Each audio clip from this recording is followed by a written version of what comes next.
Ah, meu Deus do céu. Cada pergunta que vocês me mandam, cara, olha essa. Se o comunismo é o melhor sistema econômico do mundo, por que você fala tão mal? Ai, meu Deus do céu, cara, não, olha. Esse tipo de pergunta não se faz pra mim, mas tudo bem, né? Eu vou responder essa pergunta e outras, você já sabe, né? Logo após a nossa amada e querida vinheta. Vambora!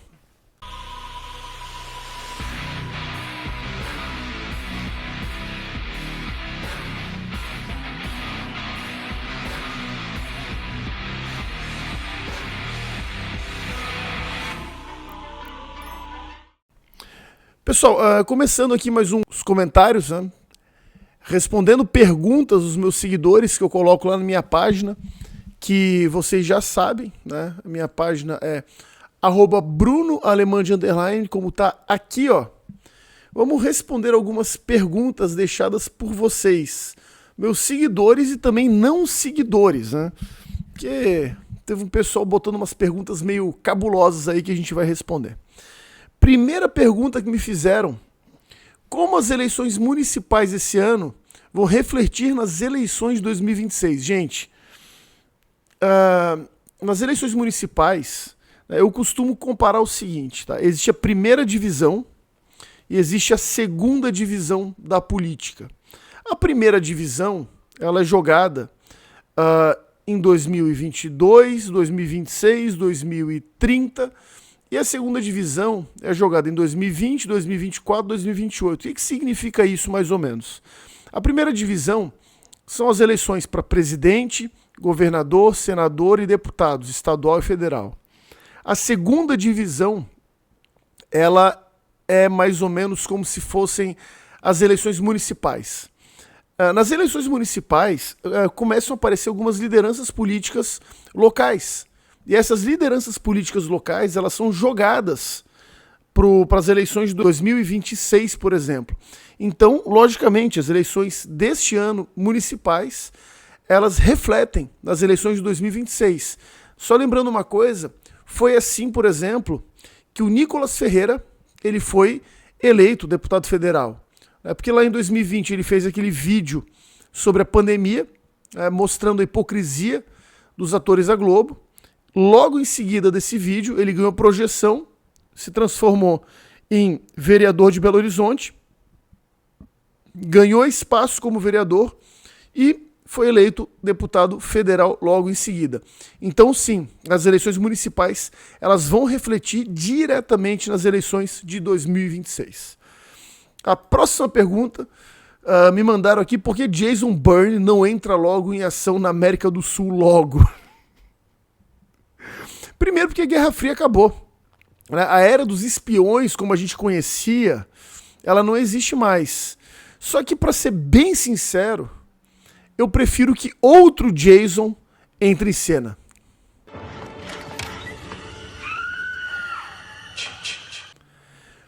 Me mandaram uma pergunta aqui, né, que é a seguinte: quais países você já visitou e quais pretende visitar?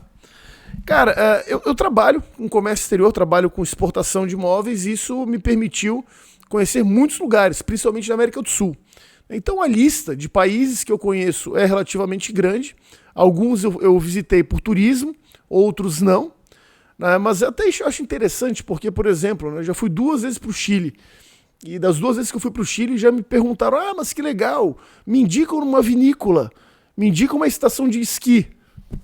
Idiota, isso aí! O máximo que eu conheço lá são os bairros que eu visito os meus clientes. Conheço Las Condes, Vitacura, Providência e acabou, mais nada. Não adianta pedir pra mim esse tipo de coisa. Já fui pra República Dominicana, mas República Dominicana eu conheço só o centro ali, a região de Piantini e algumas regiões que tem loja. Mais nada, não conheço Punta Cana, não conheço nem o centro histórico de Santo Domingo, né? Então não adianta. Mas vamos lá, a lista é essa aqui. Do Rico, Colômbia e a Venezuela, Honduras, Guiana e vem Guatemala, Bolívia, depois da Argentina, Equador, Chile, o nosso Brasil, Costa Rica, Belize, Bermudas, Bahamas, Tobago e o Bom San Juan, Paraguai, Uruguai, Suriname, Guiana Francesa, Barbados e Guam. Não é essa não. A lista, vamos lá, começando na América do Sul. Argentina, Uruguai, Chile, Paraguai, Bolívia, Peru, Colômbia e Venezuela. Os únicos países que eu não conheço na América do Sul. Equador, Suriname, Guiana e a Guiana Francesa. Conheço também Panamá na América Central, Caribe, estive em lua de mel em Aruba e Curaçao. E também conheço República Dominicana e Porto Rico. Vamos para a Europa. Europa, Portugal, Espanha, que eu tive na região de Barcelona, França, conheço a região de Côte d'Azur, Mônaco, Itália, Vaticano e uma história muito interessante. Eu conheci por acidente uma estação de trem em San Marino, de Serra Valley, que quando eu estive lá, o trem teve problema no freio e pegou fogo na parte de baixo, teve que parar na primeira estação, que foi nessa cidade de San Marino, que eu não conheci muita coisa. Também o país é do tamanho de um bairro ali de São José, pelo amor de Deus, né? E também já estive na minha primeira viagem internacional, olha que bacana. Foi para Dubai, nos Emirados Árabes Unidos, em setembro de 2004. A primeira viagem internacional que eu fiz. Então tá aí a lista de países que eu já visitei. Seguindo, você não responde minhas perguntas, agora também não tenho mais nenhuma.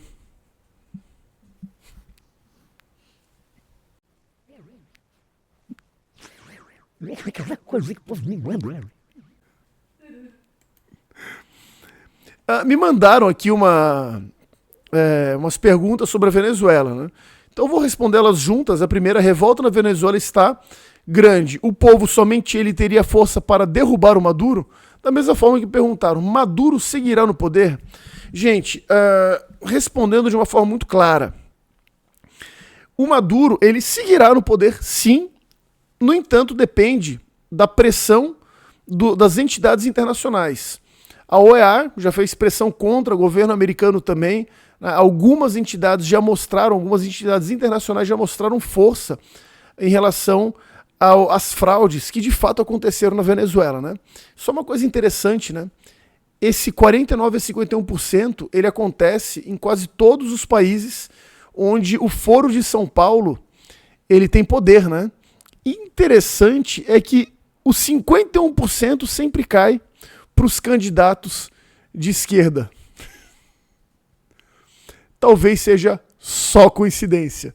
Mas aqui, né, a gente falando sobre isso, né, falando sobre esse ponto que eu vejo que é importante, o povo na Venezuela está desarmado por conta das políticas desarmamentistas implantadas por Hugo Chávez.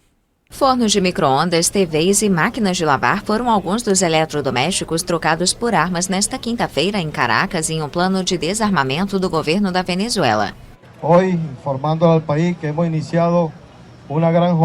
informamos ao país que iniciamos uma grande jornada pelo desarmamento da população. Isso contribui para que a Venezuela seja um país de paz. Estamos inutilizando 561 armas de fogo. Inutilizando 561 armas de fogo. E para piorar um pouquinho só, né, do lado do Maduro estão países como Irã, China e Rússia. E vocês sabem, né? Com essa galera não se brinca.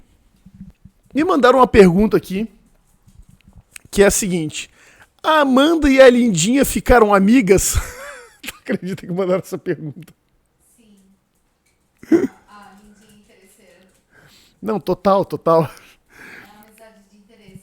Não, bem amizade de interesse mesmo, né? Porque... Cara, olha só. Pra quem me segue no Instagram, eu postava alguns stories da Lindinha ignorando a Amanda. A Amanda tentava chegar perto e a Lindinha saía.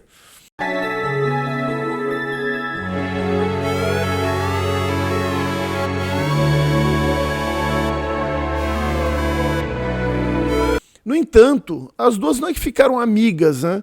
Começaram a se tolerar. né? É, isso, verdade.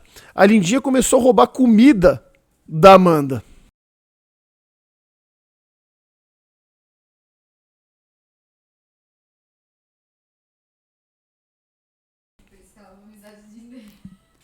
Virou uma amizade de interesse, né?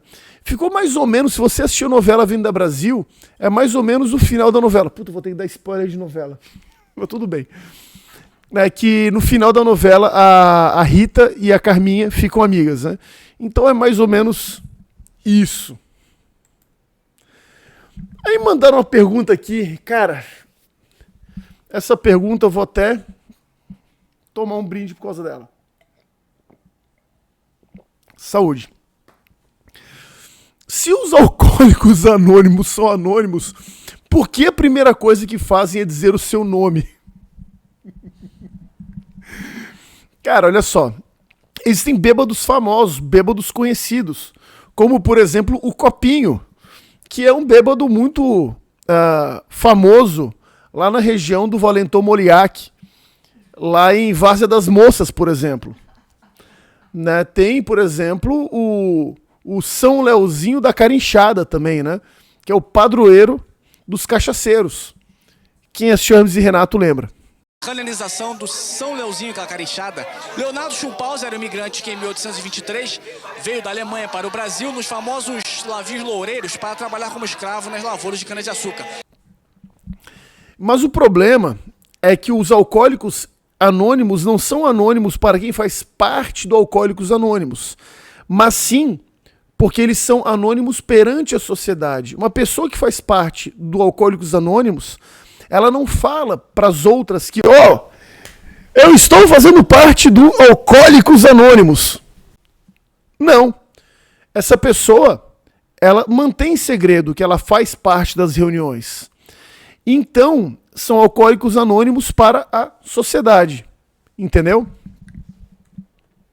Seguindo. Qual o sinônimo de sinônimo? Qual o sinônimo de sinônimo? Tu tem noção? Vamos lá. Sinônimo é igual, por exemplo. Uma palavra igual. Sinônimo. Sinônimo é o parecido. O parecido. Quase igual. Não, o quase igual não, porque é igual, né? Só que o sinônimo ele é usado para palavras, né? Cara, na boa, não sei a resposta, pergunta lá pra Cíntia Chagas, talvez ela saiba responder. Seguindo, se o trabalho infantil é crime, por que as crianças têm que fazer trabalho de casa? Cara, eu acho que essa pergunta, ela faria mais sentido se você fizesse, por exemplo, numa mina de cobalto lá da República Democrática do Congo. Democrática. Ou, por exemplo, numa fábrica de sapatos da China. Afinal de contas, sapatos confortáveis têm que ser feitas com mãos delicadas.